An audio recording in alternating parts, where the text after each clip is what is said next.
بسم الله الرحمن الرحيم الحمد لله رب العالمين والصلاة والسلام على رسول الله صلى الله عليه وسلم.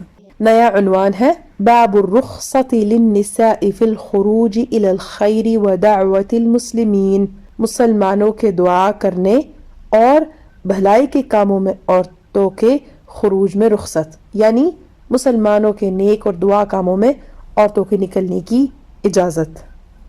حدیث نمبر 146 أبو حنيفة عن حماد عن إبراهيم عمن سمع عطية تقول رخص للنساء في الخروج إلى العيدين حتى لقد كانت البكران تخرجان في الثوب الواحد حتى كانت الحائض تخرج فتجلس في عرض الناس يدعون ولا يصلين.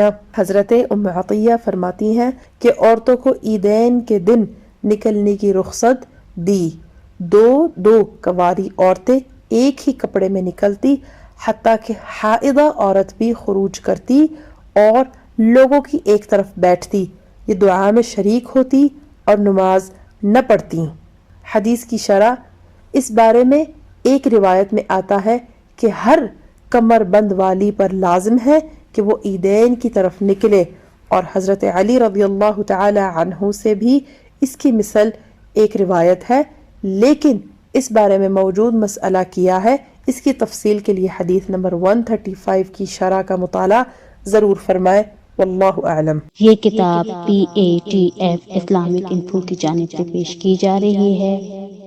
حدیث نمبر 147 ابو حنیفة عند عبد الكريم عن عطية قالت كان يرخص للنساء في الخروج إلى العيدين من الفطر والأضحى. وفي رواية قالت إن كانت طامث لتخرج فتجلس في عرض النساء فتدعو في العيدين. وفي رواية قالت أمرنا رسول الله صلى الله عليه وسلم أن نخرج يوم النحر ويوم الفطر ذوات الخدور والحيض، فأما الحيض فيعتزلن الصلاة ويشهدن الخير ودعوة المسلمين. فقالت امرأة يا رسول الله إذا كانت إحدانا ليس لها جلباب قال لتلبسها أختها من جلبابها. حضرت عطیہ فرماتی ہیں کہ عورتوں کو عید الفطر و اضحیٰ کی طرف نکلنے کی رخصت دی جاتی تھی. ایک روایت میں ہے کہ اگر حائضہ عورتیں عیدین کے لیے نکلتی تو عورتوں کے ایک کونے میں جا کر بیٹھ جاتی اور دعا میں شامل ہوتی.